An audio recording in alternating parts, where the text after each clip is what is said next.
আজ দেবী দুর্গার বোধন। কাল মহাষষ্ঠীর মধ্য দিয়ে শুরু হবে সনাতন ধর্মাবলম্বীদের সবচেয়ে বড় ধর্মীয় উৎসব শারদীয় দুর্গাপূজা।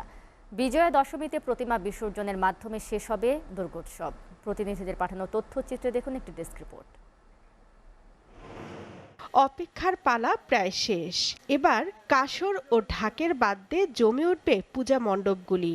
দেবীকে স্বাগত জানাতে প্রস্তুত রাজশাহীর মণ্ডপগুলো। রাজশাহী মহানগরীতে এবার ৭৭টি মণ্ডপে পূজার আয়োজন করা হয়েছে। Rajshahi metropolitan police commissioner Mohammad Abu Sufian জানিয়েছেন, পূজা ঘিরে নেওয়া হয়েছে পর্যাপ্ত নিরাপত্তা ব্যবস্থা। আমাদের বাড়তি সুবিধা হলো এবারে মাঠের সেনাবাহিনী আছেন। কোনো পূজা মণ্ডপে তো পূজার সময় সেনাবাহিনী বা যৌথ বাহিনী মাঠে থাকে না। এবারে কিন্তু যৌথ বাহিনী আছেন, সেনাবাহিনী আছেন, বিজিবি আছেন, র্যাব তো আগের মতো আসছেনই। আর পুলিশ আমাদের থাকবে। পুলিশের আমরা এরিয়া ভিত্তিক আমরা কিন্তু থাকবো, পূজা মণ্ডপ কেন্দ্রিক আমরা কিছু থাকবে নিরাপত্তা।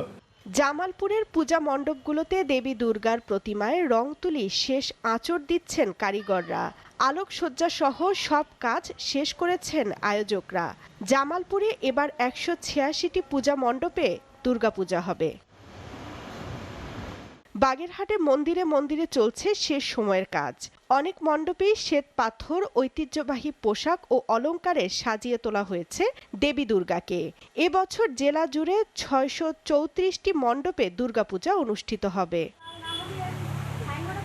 দুর্গাপূজা উদযাপনে প্রস্তুতি ও নিরাপত্তা ব্যবস্থার অগ্রগতি দেখতে ময়মনসিংহের বিভিন্ন মন্দির পরিদর্শন করেছে সেনাবাহিনী।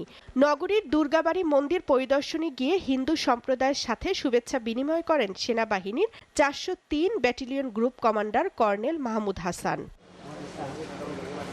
কোনো প্রকার বিশৃঙ্খলা ছাড়াই উৎসবমুখর হবে এবারের দুর্গাপূজা, এমনটাই আশা হিন্দু সম্প্রদায়ের।